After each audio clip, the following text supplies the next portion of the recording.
은혜 받으실 말씀은 출애굽기 13장의 말씀으로서 우리가 12장을 통해서는 이제 요 6월절에 우리가 먹었던 음식 세 가지에 대해서 우리가 나누었다면 오늘 13장을 통해서는 이 6월절 예식을 이제 하나님께서 하시라 하신 그 이유와 그 목적에 대해서 우리가 함께 나누도록 하겠습니다.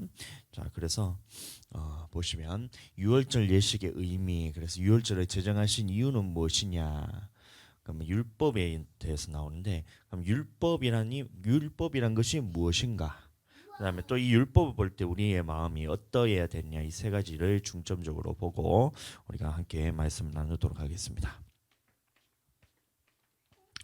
네, 먼저 본문 말씀 제가 읽어드리겠습니다.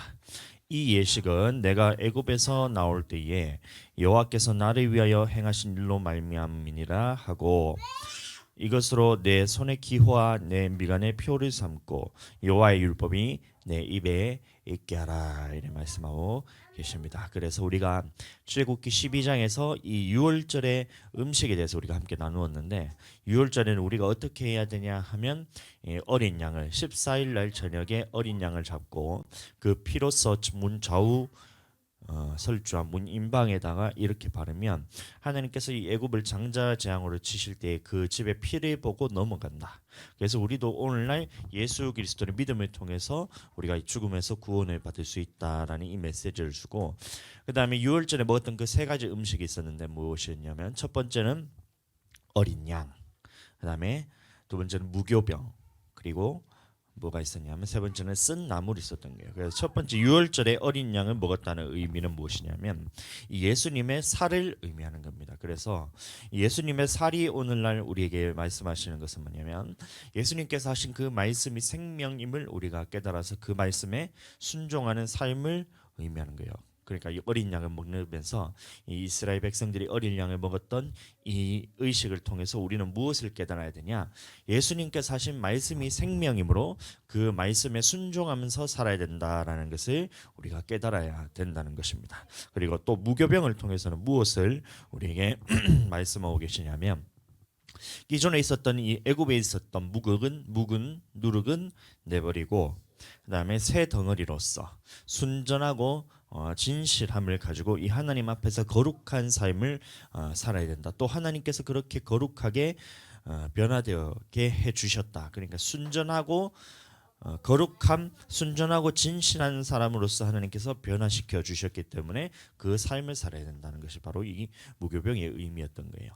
그러니까 구약에 있었던 이스라엘 백성들이 무교병 먹는 이런 의식을 통해서 무엇을 깨달았냐면, 애굽에 있던 모든 세상에 있던 것을 청산을 하고 이제 예수님을 믿고 새롭게 광야 생활을 할 때는 새 덩어리가 되면서 묵은 것은 내어버리고 세상에 있던 것은 다 버려버리고 하나님의 백성으로서 거룩하게 구별된 삶을 살겠다라는 이 의미를 가지고 무교병을 먹었던 것입니다. 그리고 쓴 나물은 뭐냐면 이 썬나물에 대해서 이제 오늘날 많은 목사님들이 이것은 고난을 의미한다. 그러니까 애굽에 있었던 그런 고난을 상기하면서, 또한 우리가 예수님 믿고 난 후에도 예수님의 그 고난을 받으신 것처럼 우리도 고난에 동참하는 삶을 살아야 된다, 이렇게 얘기하는데, 제가 이제 저번 시간에 말씀드렸던 것처럼 이것이 의미하는 것은 고난이 아니라 이 고난 중에서도 하나님의 인자와 긍휼이 크다는 것을 그 이스라엘 백성들이 깨닫고 이 쓴나물을 함께 먹었다는 거예요. 그러니까 그 하나님이 긍휼 중에서, 고난 중에서도 인자하심과 긍휼하심이 크다는 이 의미를 가지고 이 쓴나물을 먹었다는 겁니다. 자, 그래서 이 6월절 세 가지 음식에 대해서는 우리가 저번 주에 다 나눴고, 오늘은 이제 6월절을 지키라 말씀하신 그 궁극적인 이유에 대해서 말씀을 하고 있는데, 이 결론부터 말하면 뭐냐면 6월절을 왜 지키라고 얘기하셨냐면, 이 6월절 예식을 지키게 한 이유에 대해서 말씀하시기를 여호와의 율법이 네 입에 있게 하라. 다시 말하면 이스라엘 백성들이 율법을 지키면서 살게 하기 위해서 이 6월절 예식을 하게 하셨다는 거예요. 기념하게 하셨다는 거예요. 그래서 이제 말씀을 준비하는데 율법에 순종해야 된다, 이게 결론인 겁니다. 그러니까 애굽에서 건져내신 이유가 뭐냐? 10가지 재앙을 통해서 그 애굽에 있는 신들을 심판하시고 건져내신 이유가 뭐냐? 이 이스라엘 백성들을 하나님 앞에서 율법에 순종하게 하기 위해서 건져내셨다. 그리고 유월절의 피를 보고 죽음에서 건지신 이유도 또 뭐냐? 똑같은 의미인 겁니다. 그러면 그거는 이제 유월절을 통해서 피를 보고 건너감을 통해서 그 이스라엘 백성을 건져냈으니 하나님의 율법에 순종하게 하기 위해서이다. 이런 거예요. 그러니까 오늘날 우리도 구원받은 이유가 뭐냐? 예수님을 믿고 우리가 구원받게 된 이유가 뭐냐? 그것 또한 예수님께서 말씀하신 그 완성된 율법에 순종하기 위해서 하나님께서 우리를 건져 주셨던 거예요. 그러니까 이런 식으로 제가 알고 있던 말씀에 대해서 계속해서 정립을 하면서 준비를 하고 있는데 또 제 마음에 계속해서 이게 거리낌이 있는 거예요. 그래서 말씀을 볼 때마다 이 하나님의 말씀을 준비하는 데 있어서 제 생각으로 준비하다 보니 계속해서 이 하나님이 제 마음을 계속 막으시는 이런 부분들에서 제가 많이 이제 경험을 하고 있는데, 이런 막는다는 얘기는 뭐냐면 하나님이 그 부분에 대해서 나를 깨닫게 하기 위해서 계속해서 이렇게 막으시는 거예요. 그래서 또 똑같이 이제 제가 했어요. 주님, 이 주님의 마음을 내게 주세요. 그러니까 율법에 대해서 주님의 마음을 제게 주세요. 왜 이 율법을 전해야 되는데, 다시 말하면 우리가 너무나 잘 알고 있다시피 유월절에 피를 바르고 그다음에 이 유월절 의식을 행한 이유와 그다음에 출애굽을 하게 하신 이유와 우리를 예수 그리스도를 믿게 하신 이유는 뭐냐면 우리가 하나님의 말씀에 순종하는 삶을 살게 하기 위해서 그렇게 해주셨는데, 하나님 이 부분에 대해서 모르는 게 있으면 하나님 제게 알려주세요. 이렇게 기도하면서 또 준비를 했거든요. 그래서 결론적으로 제가 이제 하나님께서 이제 알게 하신 것이 뭐냐면 이 율법이 뭐냐면 이 하나님의 사랑이라는 것에 대해서 제게 계속해서 이 마음을 주시더라고요. 그래서 신명기 33장 3절의 말씀을 보시면 이렇게 말씀이 나옵니다. 여호와께서 백성을 사랑하시니 여호와께서 백성을 사랑하시나니 모든 성도가 그의 수중에 있으며 주의 발 앞에 앉아서 주의 말씀을 받는도다, 이렇게 말하고 있어요. 다시 말하면 이 모든 성도가 주의 말씀을 받을 수 있는 이유는 뭐냐면 이 율법의 말씀이 사랑으로 들렸기 때문에 받을 수 있었다는 이 말씀인 겁니다. 모든 성도가 그의 수중에 있으며 그의 주의 발 앞에 앉아서 주의 말씀을 받는도다 했는데, 그 앞에 이유가 뭐냐면 여호와께서 백성을 사랑하시나니 모든 성도가 주의 발 앞에 앉아서 주의 말씀을 받았다고 말하고 있어요. 다시 말하면 저희 하나님께서 한 가지 깨닫게 하신 것이 뭐냐면 오늘날도 이 하나님의 말씀을 선포할 때, 이 율법을 선포할 때는 하나님의 사랑으로 전해야 된다는 겁니다. 이 하나님의 사랑으로 전하지 않으면 이 하나님의 백성들은 그럼 어떻게 되냐면 하나님의 말씀을 받지 못하게 된다는 것을 제게 깨닫게 해주시는 거예요. 그래서 이 율법을 전할 때 당연히 오늘날 말씀이 결론은 변하지 않아요. 유월절도 마찬가지로 그 피를 보면서 건지신 이유도 뭐냐면 이 하나님의 율법을 행하게 하기 위해서 하나님께서 건지신 거고, 이 출애굽을 했을 때 그 애굽에서 건져 주신 이유도 뭐냐면 이 하나님의 말씀에 순종하게 하기 위해서 건지신 게 맞아요. 그리고 오늘날 우리가 예수님을 믿고 세상에서 구원하신 것도 마찬가지로 왜 하나님께서 세상에서 구원하셨냐, 그 이유는 뭐냐면 율법을 지키면서 하나님의 말씀에 순종하게 하기 위해서 이렇게 우리를 건져 주셨다는 겁니다. 그런데 이 말씀을 어떻게 사랑으로 전할 수 있느냐, 이 율법에 대해서 어떻게 우리가 전해야 이게 하나님의 사랑으로 들릴까라는 이 말씀에 대해서 제게 계속해서 이제 말씀을 주는 거예요. 그러니까 신명기 33장 4절의 말씀을 보시면 이런 말씀이 나옵니다. 모세가 우리에게 율법을 명령하셨으니 곧 야곱의 총회의 기업이로다, 이렇게 말하고 있어요. 여기서 야곱의 총회라는 말은 뭐냐면 이스라엘 전체 지파를 의미합니다. 그러니까 이스라엘의 전체 지파에 대한 이 기업으로서 하나님께 주신 것이 무엇이냐면 율법을 주셨다라고 말하고 있는 겁니다. 다시 말하면 이스라엘은 오늘날로 말하면 이 믿는 자들을 의미하는 거거든요. 그러니까 하나님께서 이 믿는 자들에게 대해서 기업으로 주신 것이 뭐냐면 바로 율법이었다는 거예요. 여러분들 기업이란 말이 뭐냐면 쉽게 말하면 유산입니다. 그럼 유산을 물려줄 때 하나님께서 이스라엘 백성들에게 유산을 물려줄 때 그럼 뭐 어떤 것으로 주냐면 가장 귀한 것으로 이스라엘에게 주기를 원했는데 그것이 뭐였냐면 바로 율법이었던 거예요. 우리도 오늘날에 이제 아버지가 자식에게 이 유산을 물려줄 때는 무엇을 주냐면 자기에게 있는 가장 귀한 것을 주는 거예요. 그러니까 또 어떤 사람은 돈이 될 수도 있고, 어떤 사람은 그 지위가 될 수도 있고, 이런 그런 것들이 될 수가 있고, 어떤 사람은 땅을 주기도 하고 집을 주기도 하고 뭐 상가를 주기도 하면서 이 유산을 물려줄 때는 어떤 것을 주냐면 자기에게 있는 것 중에서 가장 귀한 것을 물려주는 것이 바로 유산인 겁니다. 어떤 사람은 가치관에 있어서 이런 하나님 앞에서 또 믿음을 유산으로 주기도 하고, 마찬가지로 이 가장 귀한 것이기 때문에 믿음을 주는 거예요. 그리고 어떤 사람은 사람의 됨됨 이런 것들을 주는 것도 마찬가지로 그것이 자기가 생각했을 때 가장 귀하다 생각하기 때문에 유산으로서 물려주는 겁니다. 그런데 오늘 하나님께서 이스라엘 야곱의 총회에게 물려주는 그 기업이 뭐라고 나오냐면 바로 그게 율법이란 거예요. 그러면 우리는 이 율법을 대하는 태도는 어떻게 되어야 하냐면 하나님께서 가장 귀한 것으로 주신 것이 바로 율법이구나, 이것을 우리가 알아야 된다는 겁니다. 하나님께서 율법이라는 말씀을 들었을 때에 율법은 뭐냐면 그냥 구약에서 없어진 법이나 아니면 우리가 하나님 말씀으로 지켜야 되는 이런 강압적인 것이 아니고, 하나님이 말씀하신 율법이라는 말의 의미는 무엇이냐면 하나님이 갖고 있는 가장 귀한 것을 우리에게 주시기 위한 그 유산과 같은 것을 우리에게 주셨다는 거예요. 그러니까 이 마음이 있어야 우리가 하나님의 말씀을 볼 때에 이게 하나님의 사랑으로 느껴지게 된다는 겁니다. 율법이라 했을 때 왜 오늘날 많은 사람들이 율법이라는 얘기를 하면 하나님의 말씀대로 순종하면서 살아야 된다 하면 왜 이것을 거부감을 느끼고, 왜 하나님의 말씀대로 사는 것에 대해서 불편함을 느끼고, 어떤 사람은 이것을 뭐 없어졌다라고 얘기도 하면서 왜 그러냐 하면 이게 하나님의 사랑으로 들리지 않기 때문에 그런 거예요. 하나님께서는 가장 귀한 것으로 유산으로 물려주기를 원하시는데 그게 뭐냐면 율법이라 그랬었는데, 이 마음에 대해서 이해하지 못하니까 하나님의 율법에 있어서는 자기 식대로 받아들이지 못하는 걸로 생각이 된다는 겁니다.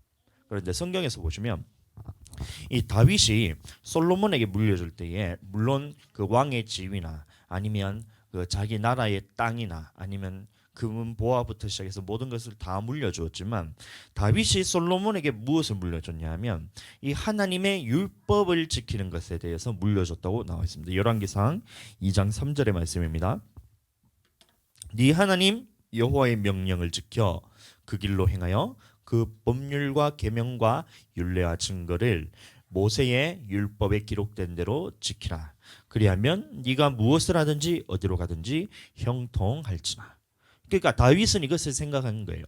자기가 있었던 이 모든 왕에 있는 지위나 자기 것이 아니란 겁니다. 그 다음에 자기에게 있었던 금은보화나 모든 재물들이 자기 것이 아니란 겁니다.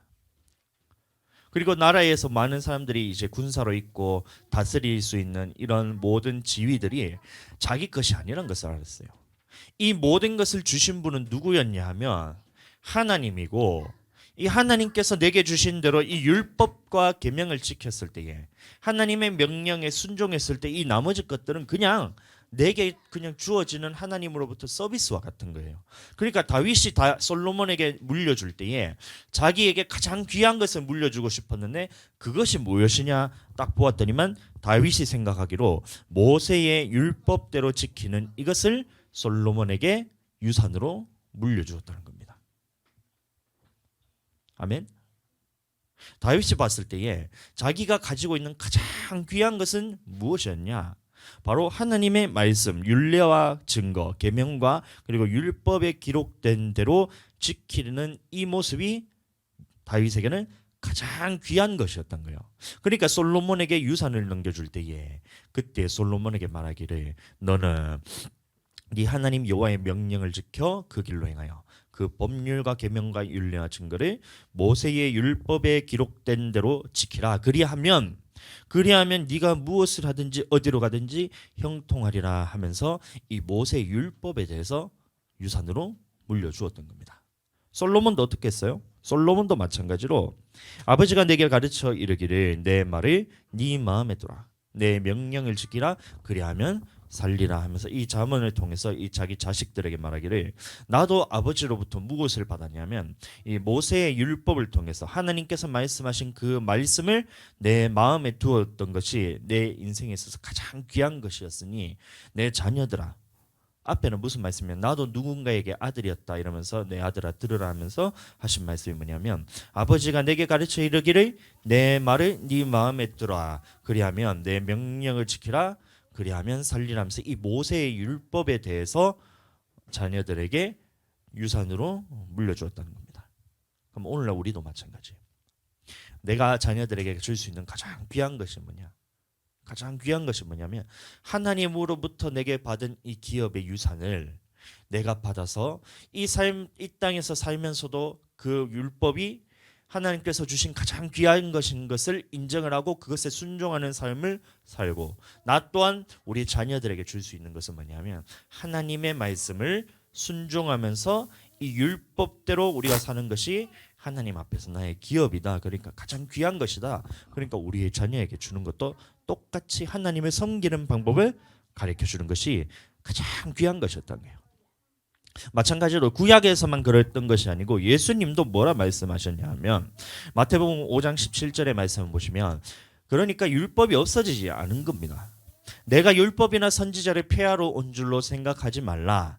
폐하러 온 것이 아니요 완전하게 하려 함이라. 그러니까 예수님께서도 다 알았던 거예요. 뭐냐면 이 율법이란 것이 뭐냐면 하나님으로부터 받을 수 있는 가장 귀한 유산이었던 것을 알았던 겁니다. 그러니까 예수님이 오셔서 했던 것이 율법을 폐해버리면 어떻게 돼요? 그럼 하나님으로부터 받을 수 있는 가장 귀한 유산을 버리는 것이니까 이것을 폐한 것이 아니고 어떻게 해요? 완전하게 해서 기존에 있었던 구약에 있었던 그 율법도 하나님이 보셨을 때는 가장 귀한 것이었지만 이것에 대해서 속에 있는 의미까지도 다 하나님께서 알게 하셔서 예수님이 그 말씀을 전했을 때 이것을 우리에게 유산으로 주었다는 거예요. 사도 바울도 마찬가지입니다. 사도행전 28장 23절의 말씀을 보시면 바울이 아침부터 저녁까지 강론하며 하나님의 나라를 증거하고 증언하고 모세의 율법과 선지자의 말을 가지고 예수에 대하여 권하더라. 사도 바울도 그냥 예수에 대해서 전한 것이 아니라 모세의 율법과 선지자의 말을 가지고 예수에 대해서 권했다라고 말하고 있습니다. 그러면서 사도 바울도 알았던 거예요. 이게 뭐냐면 이 모세를 통해서 주어졌던 이 율법이 하나님으로부터 받을 수 있는 가장 귀한 유산이었구나. 이것을 알았던 겁니다. 그러니까 예수님에 대해서 말을 할 때도 모세의 율법을 가지고 예수님께서 완성시키러 오셨다.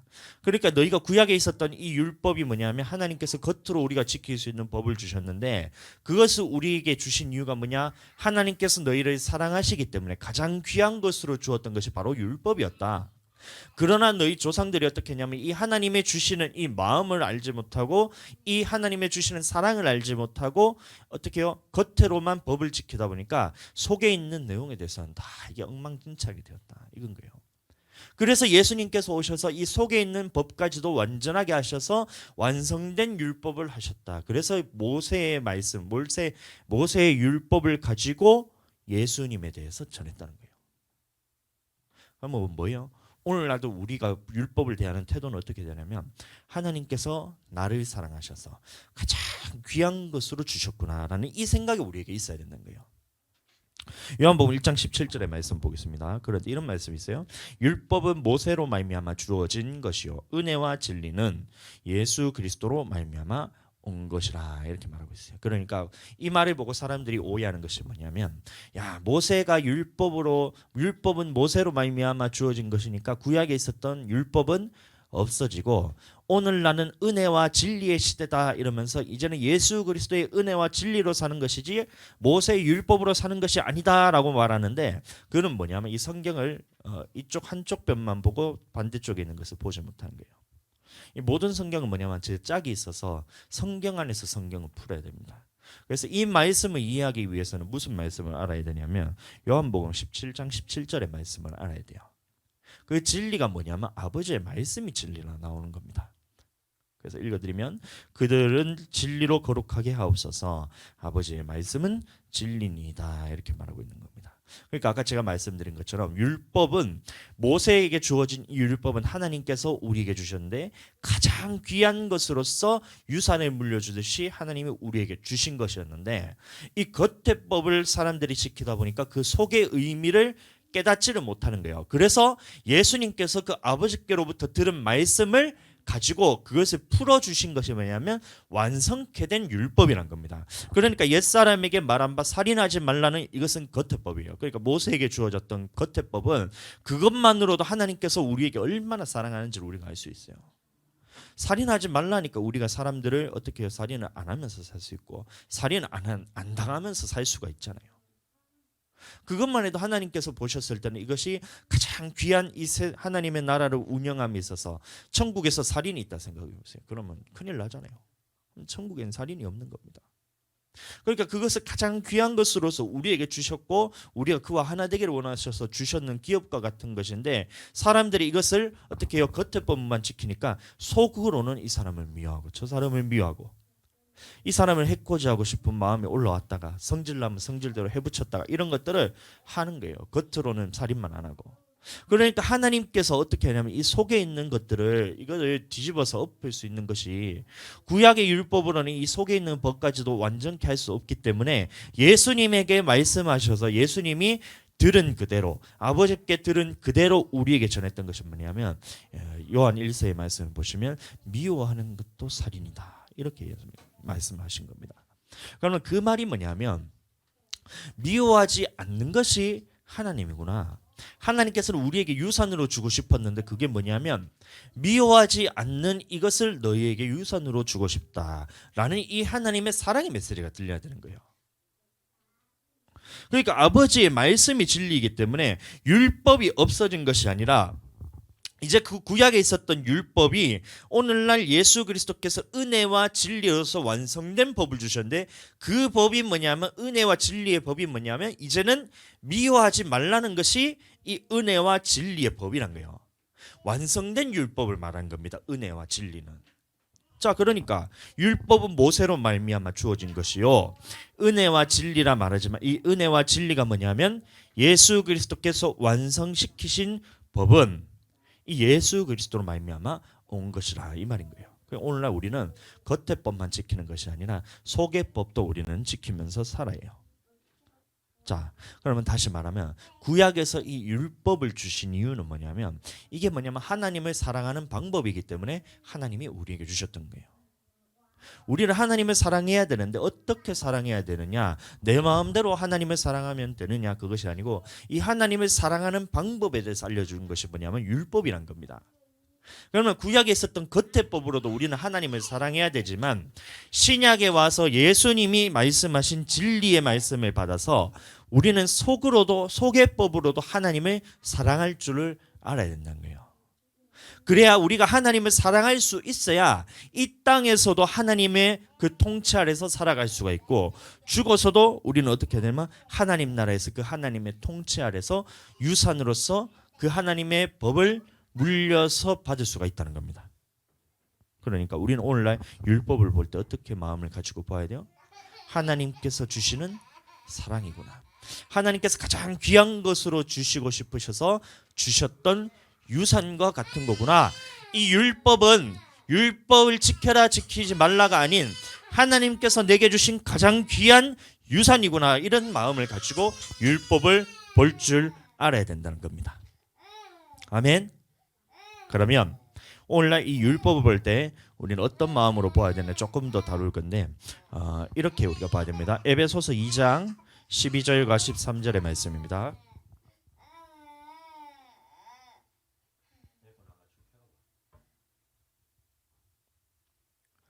에베소서 2장 12절과 13절 말씀입니다. 그때 너희는 그리스도 밖에 있었고 이스라엘 나라 밖의 사람이라. 약속의 언약들에 대하여는 외인이요 세상에서 소망이 없고 하나님도 없는 자이더니 이제는 멀리 있던 너희가 그리스도 예수 안에서 그리스도의 피로 가까워졌느니라. 졌느니라. 자, 그러니까 이 율법에 대해서는 어떻게 사람들이 생각을 하고 있냐면 우리 믿지 않는 자들, 다시 말하면 예수님을 믿지 않는 사람들은 원래는 어떤 사람이었냐면 이 약속의 언약들에 대해서는 외인이라 그러고 있어요. 다시 말하면 율법이 뭐냐면 이 하나님의 나라에 들어갈 수 있는 방법, 또 하나님을 사랑하는 방법이라 그러기도 하고 하나님 나라에 들어갈 수 있는 자격이라고도 얘기를 하는데, 이런 약속의 언약에 대해서는 우리는 아무런 상관이 없었던 자였던 겁니다. 그러니까 율법이 뭐냐면 하나님께서 내게 주시는 이 기업으로서, 유산으로서 하나님 나라, 이 땅에서도 하나님의 나라의 통치를 받고 하나님 나라에 가서도 그 법대로 살아갈 수 있는 법으로서 우리에게 유산으로 주신 것이었는데, 이 약속의 언약에 대해서는 아무런 관계가 없는 자이고, 또 그렇기 때문에 세상에서는 아무런 소망이 없었다는 거예요. 율법이 없기 때문에 우리에게는 소망이 없었다는 겁니다. 하나님으로부터 우리는 기업을 받을 것이 없었기 때문에 아무런 소망도 없고 하나님도 없었던 자이더니, 자, 근데 예수님의 믿음을 통해서 어떻게 되었냐면 멀리 있던 너희가, 이 율법과 아무런 상관이 없던 너희가 그리스도 예수 안에서 그의 피로 가까워졌던 거예요. 이제는 율법에 대해서 받을 수 있는 사람이 되었다는 겁니다. 아멘. 율법에 대해서 이전에는 어떻게 돼요? 하나님의 말씀에 대해서 아무런 상관이 없었는데, 이게 뭐냐면 하나님을 사랑하는 법이라 그랬잖아요. 그리고 하나님께서 어떻게 해요? 우리에게 주신 기업으로서 가장 귀한 것으로 주신 것이었는데, 이것과는 아무런 상관이 없는 사람이었는데, 이제 예수 그리스도의 믿음을 통해서 우리는 그 율법에 대해서 함께 참여하는 자가 될 수 있는 기회가 생겼다는 거예요. 원래는 외인이었지만. 그래서 에베소서 2장 15절의 말씀을 보시면 이런 말씀이 나옵니다. 법조문으로 된 계명의 율법을 폐하셨으니, 이래 말하고 있어요. 그러니까 이 말씀을 보고 사람들이 어떻게 생각하냐 하면, 계명의 율법을 폐하였기 때문에 이제는 율법을 지키지 않아도 된다라고 말하는 거예요. 여기서 말하는 것은 뭐냐면 할례입니다. 그러니까 이 전체적인 에베소서 2장의 말씀을 보시면, 구약에 있어서 너희는 어떻게 하나님 앞에서 그 법과 언약에 대해서 함께 할 수 있는 자가 되었냐면, 이 할례를 통해서 하나님의 언약 관계에 들어갈 수 있었다는 거예요. 그러니까 그 할례라는 언약 때문에 이 할례를 통해서만 하나님과 언약 관계를 맺고 율법이 그 언약을 맺은 사람들에게 주어졌다는 겁니다. 자, 그런데 신약에 와서는 이런 할례의 계명에 대해서 예수님이 폐하셨기 때문에 이제는 어떻게 그 율법에 대해서 함께, 하나님께서 기업으로 주신 그 율법에 함께 동참할 수가 있냐면, 이제는 할례가 아니다. 계명의 율법인 할례가 아니다. 이 할례를 통해서 하나님과 하나 되는 것이 아니고 예수 그리스도를 믿음을 통해서 하나님이 주시는 이 유산과 같은 율법에 참여할 수 있는 자가 되었다는 말인 거예요. 그러니까 2장 19절에 보세요. 그러므로 이제부터 너희는 외인도 아니요. 그러니까 이제 외인이 아니란 거예요. 이 하나님의 언약에 있어서 바깥에 있던 사람이 아니란 거예요. 아무런 관계없는 사람이 아니라 나그네도 아니고 오직 성도들과 동일한 시민이요. 다시 말하면 하나님의 나라의 백성으로서 하나님께서 주시는 율법을, 이제는 그것이 내 안에서 또 살아서 역사하는 율법이 될 수 있다는 겁니다. 하나님의 권속이라, 하나님의 상속자가 될 수 있다는 거예요. 그러면 그 상속이 중에 가장 귀한 것이 무엇이었냐면, 하나님께서 아까 말했던 이 야곱의 총회에 참여하는 기업을 너희에게 주셨는데, 그것이 뭐냐면 율법으로 주셨던 거예요. 다시 말하면 율법에 대해서 너희는 이제 관계 있는 사람이 되었다. 예전에 예수님 믿기 전에는 하나님의 말씀이 무엇인지도 모르고 율법이 뭔지도 모르는 사람이었고, 그 율법에 대해서 지킨다 하더라도 하나님이 너희랑 약속 맺으신 것이 아니기 때문에 너희는 하나님과 아무런 관계도 없고 소망이 없었는데, 이제 예수 그리스도를 믿음을 통해서 이 율법이 이제 내게 이제 효력이 생기는 거예요. 그러니까 이 율법을 통해서 하나님을 사랑하는 방법을 통해서 하나님의 통치 아래 있으면서 이것이 어떻게 돼요? 결국에는 하나님의 나라에 가서도 그 통치 아래 살면서 그 약속의 소망이 내게 이루어질 것이라는 이 소망이 내게 생겼다는 겁니다. 에베소 3장 6절, 이는 이방인들이 복음으로 말미암아, 그래서 이것이 복음이란 거예요. 복음으로 말미암아 그리스도 예수 안에서 함께 상속자가 되고 상속자가 될 수 있다는 겁니다. 무슨 상속을 받아요? 우리가 하나님의 말씀 율법을 순종할 수 있는 이 율법을 우리에게 기업으로 주셨기 때문에 이것을 상속으로 받고 마침내는 이 율법을 지킴을 통해서 하나님 나라에서 영원토록 아들로서 살 수 있는, 또 딸로서 살 수 있는 그 기회가 우리에게 주어졌던 거예요. 또 하나님께 함께 지체가 되고, 그래서 우리가 지체가 되어서 모든 사람이 형제 자매로서 하나님 앞에서 한 가족이 되어서 하나님 나라로 들어가고, 또 함께 약속에 참여하는 자가 되리라. 그러니까 예수 그리스도를 통해서 이 약속에 참여할 수 있는 자가 되었다는 이 말씀을 우리에게 하고 있는 것입니다. 그러면 약속이란 말은 뭐예요? 우리가 이 약속에 대해서 어기게 되면 그 약속은 자동으로 파기가 되겠죠. 우리가 하나님의 말씀, 다시 말하면 율법을 통해서 이 하나님의 나라에 들어갈 수 있는 법, 다시 말하면 하나님을 사랑하는 법을 우리가 마음에서 이 지키면서 살아갈 때에 하나님의 나라에서도 마찬가지로 하나님의 말씀을 지키면서 살아가게 되는 것입니다. 그래서 이 약속을 이 땅에서 이루어 가야 되는데, 이 땅에서 하나님의 말씀, 하나님을 사랑하는 방법대로 살지 않으면서 이 땅에서 하나님께서 주신 율법을 어기면서 살아가면서 이 땅에서 하나님의 법을 싫어하면서 살아가면서 죽어서는 나는 하나님 나라 갈 거야 이러면 하나님이 뭐라 하시겠어요? 이 땅에서도 안 되는데 어떻게 하나님 나라 가서 하나님의 법을 따라 살고, 이 땅에서도 하나님을 사랑하지 않는데 어떻게 하나님 나라 가서 사랑하겠냐? 이 땅에서 율법을 지키면서 살아가지 않는데 어떻게 하나님 나라에 가서 율법을 지키면서 너희가 살아가겠냐? 그러니까 너희는 와도 어차피 그렇게 안 살기 때문에 하나님께서 오지 못하게 약속에 대해서는 약속은 하셨지만 그 약속은 파기가 되는 거예요. 신명기 33장 4절, 모세가 우리에게 율법을 명령하였으니 곧 야곱의 총회의 기업이로다. 그래서 이 율법이라는 것이 뭐냐면 우리에게 주신 유산과 같다는 거예요. 그럼 이 유산을 우리가 바라볼 때 어떤 마음으로 우리가 봐야 돼요? 이 율법을 바라볼 때 어떤 마음으로 돼요? 하나님께서 가장 귀한 유산으로서 내게 주셨구나. 처음에 제가 이 유월절에 대해서 얘기하면서 유월절의 의미가 뭐냐, 그러면 왜 하나님께서 이 유월절을 의식을 행하라 하셨냐, 그것은 뭐냐면 우리가 하나님의 율법을 행하게 하기 위해서 유월절에 이 절기를 지키라고 말씀하신 거예요. 그럼 출애굽에 있을 때 마찬가지로 왜 하나님께서 출애굽하게 하셨냐, 이 하나님께서 출애굽한 백성이 광야에서 하나님의 말씀 율법을 지키게 하기 위해서 건져내셨다. 그럼 오늘날 우리가 왜 하나님께서 세상에서 건지셔서 예수님 믿게 하셔서 이렇게 교회 생활하게 하셨냐? 그것도 마찬가지로 예수님의 완성된 율법을 지키면서 살라 하셨다. 근데 율법을 지키기 위해서는 어떻게 하면 이것이 사랑으로 들려야 돼요. 그럼 우리가 이 율법이란 말을 들었을 때 우리는 마음은 어떻게 가져야 되냐면 하나님께서 내게 가장 귀한 것으로 주시기 위해서 주셨구나. 율법은 하나님께서 내게 주신 가장 귀한 것이구나라는 이 마음을 가지고 우리가 율법을 볼 줄 알아야 된다는 겁니다. 아멘.